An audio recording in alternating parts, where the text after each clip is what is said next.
Shalom, selamat pagi Bapak Ibu Saudara sekalian. Saat ini kita akan kembali merenungkan kebenaran firman Tuhan yang terambil dalam Ibrani 11 ayat 5 sampai ke 6. Demikianlah bunyi firman Tuhan.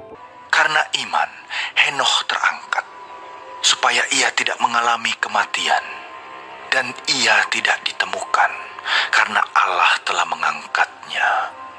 Sebab sebelum ia terangkat, ia memperoleh kesaksian bahwa ia berkenan kepada Allah. Tetapi tanpa iman, tidak mungkin orang berkenan kepada Allah.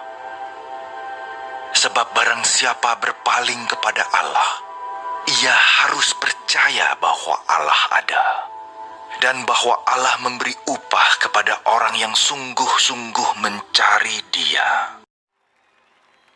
Ibrani pasal 11 ayat 5 sampai ke 6, khususnya pada ayat yang ke-6a dikatakan bahwa tetapi tanpa iman tidak mungkin orang berkenan kepada Allah. Ini adalah kunci kita sebagai orang percaya bahwa iman kita lah yang akan membawa kita pada perkenanan Allah. Henokh adalah contoh klasik di mana Tuhan berkenan atas imannya.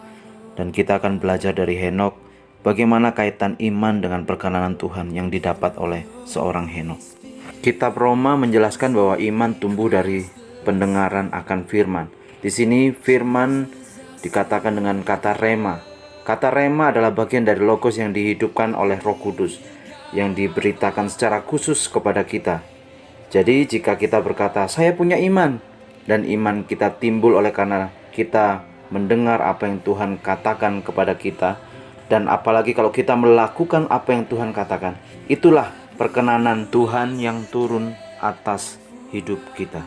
Mari kita lihat riwayat singkat hidup Henokh yang ditulis dalam kitab Kejadian. Perhatikan pada ayat 22 dan 24. Ada frasa tertulis, dan Henokh hidup bergaul dengan Allah. Apabila frasa itu diulang 2 kali dalam Alkitab, menunjukkan bahwa hal tersebut penting dan harus diperhatikan. Kalau kita memperhatikan orang yang hidupnya bergaul dengan Allah seperti Henokh, dia dapat melihat kejadian jauh sebelum hal itu terjadi karena telah dinyatakan oleh Allah. Henokh adalah salah satu contoh bukti bahwa imannya adalah iman yang dijelaskan pada kepercayaannya kepada Allah, sehingga ia mendapatkan perkenanan daripada Allah. Oleh sebab itu Bapak Ibu, malah kita belajar untuk bersama-sama menyatakan iman kita, supaya apa yang menjadi kehendak Tuhan dalam kehidupan kita, supaya apa yang Tuhan mau atas kehidupan dan panggilan kita menjadi nyata, dan setiap hidup kita menjadi perkenanan dalam memuliakan namanya. Amin.